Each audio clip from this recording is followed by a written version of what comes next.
In Libya's capital, Tripoli, these people gather to show their support for the flood victims in the east. Their signs read Derna, our hearts and prayers are with you.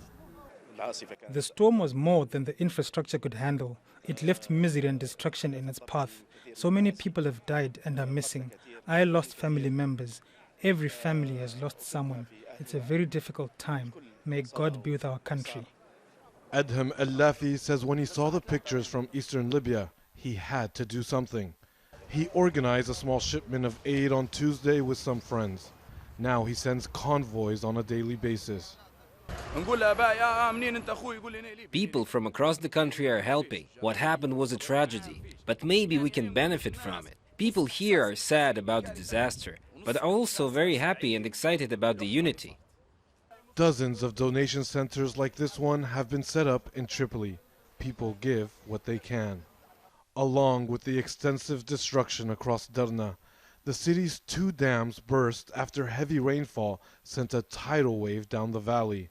Entire communities here were swept away into the sea or buried under the rubble.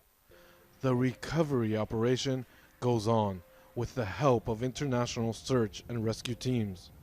Libya has 2 rival governments.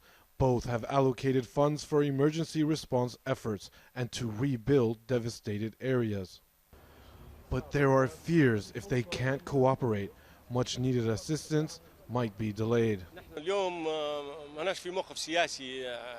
Now is not the time for politics. It's not time to talk about which government does what. It's a humanitarian issue. Our people were swept away into the sea. Many are missing.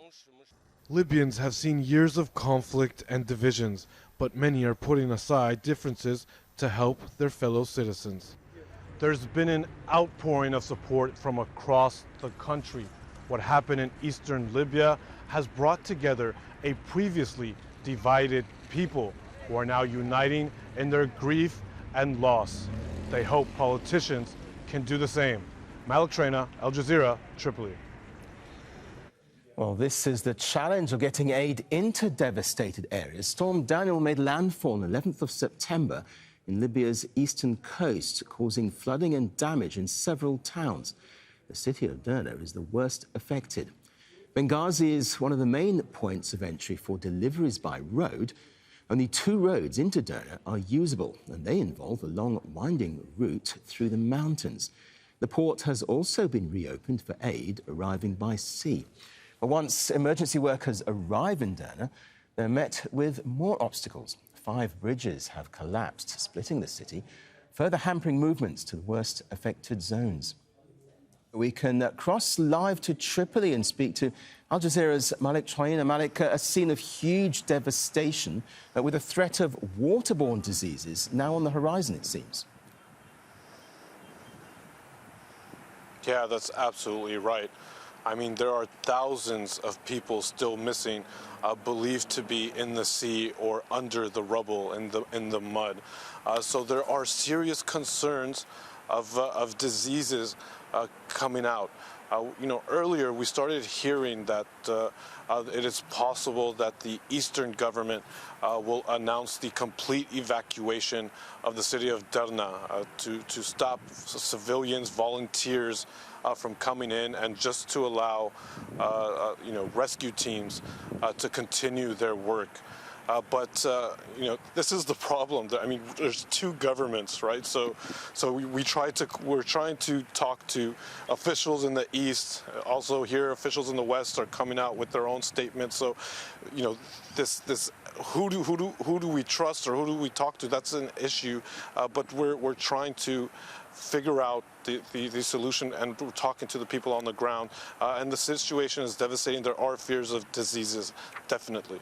Malik, you mentioned people on the ground there. I mean, who is attempting to coordinate this huge humanitarian situation there?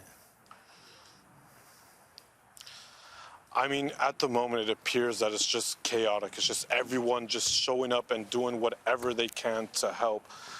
Look, people in Libya are uniting to help those in need in eastern Libya, and there's a real feeling of brotherhood that we haven't seen. It's reminiscent of the revolution in 2011, and people are also starting to feel, that the international community is helping. I mean, dozens of countries now are starting to show up. You have Qatar, Turkey, the UAE, Egypt, Italy, Spain, Malta, various EU countries. I mean, the Kuwaitis, the Jordanians.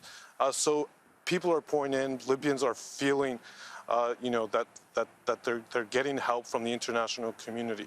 Libyans were divided for years, but the international community has also been divided when it comes to Libya. So the hope is that we can see a unified stance, and Libya can finally unite and become a stable country after this disaster.